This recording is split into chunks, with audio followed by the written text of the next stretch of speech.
Halo semuanya, di sesi bedah materi kita kali ini, kita bakal ngomongin sesuatu yang menurut saya krusial banget buat masa depan pendidikan kita, yaitu ruang kelas masa depan. Hari ini, kita akan sama-sama membedah sebuah paradigma integratif antara pendidikan multikultural dan perspektif global. Singkatnya, kita bakal lihat gimana sih persilangan antara keberagaman di dalam negeri dan keterhubungan kita dengan dunia luar itu bisa benar-benar ngerombak total cara kita mendidik generasi penerus. Yuk, langsung aja kita mulai. Oke, ini peta jalan kita untuk pembahasan kali ini. Biar perarah, kita akan mulai dari urgensi masalahnya.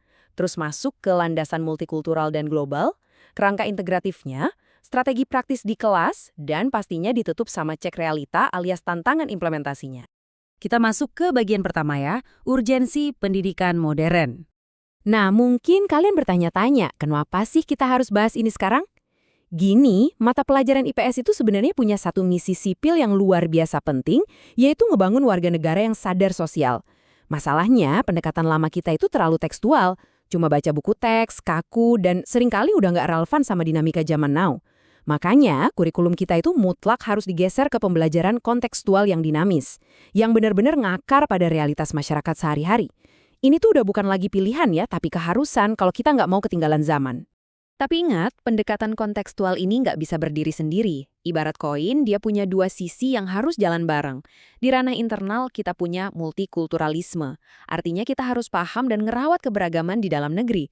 Sementara di ranah eksternal, kita butuh pendidikan global. Kita harus sadar posisi kita di dunia yang lebih luas. Kalau dua hal ini digabungin, wah, kita bakal bisa mencetak warga negara yang nggak cuma kuat sama akar budayanya sendiri, tapi juga aware sama perannya di kancah global.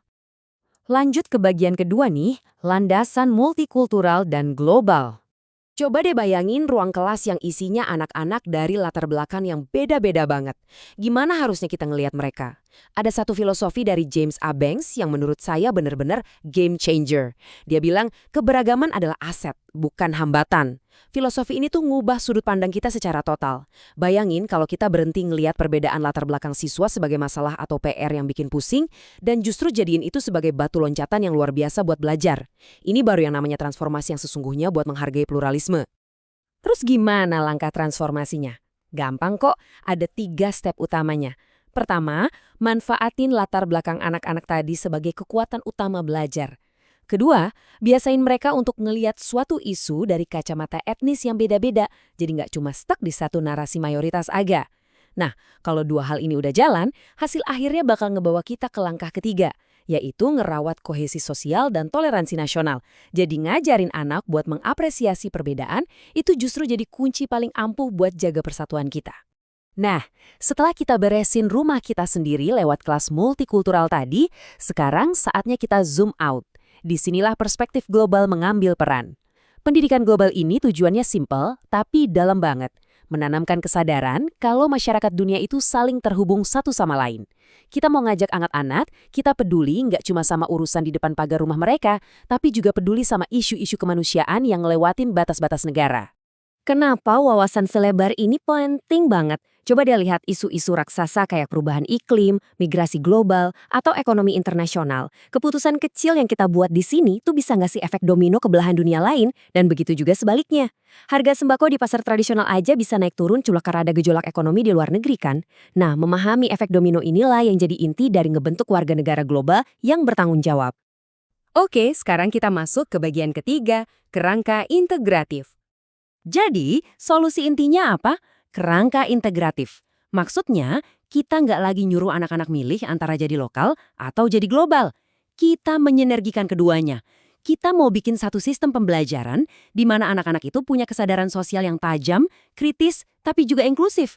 Mereka bangga banget nih sama identitas budayanya, tapi di saat yang sama mereka ngerasa punya tanggung jawab moral buat dunia.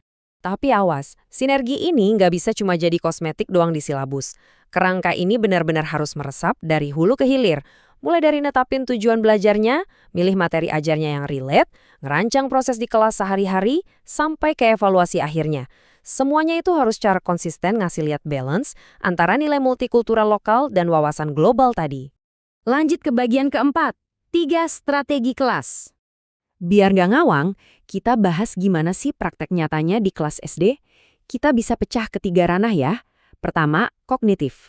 Anak gak disuruh ngafal mati, tapi diajak nelusurin sejarah gimana antar etnis berinteraksi sampai nyambung ke era ekonomi digital zaman sekarang.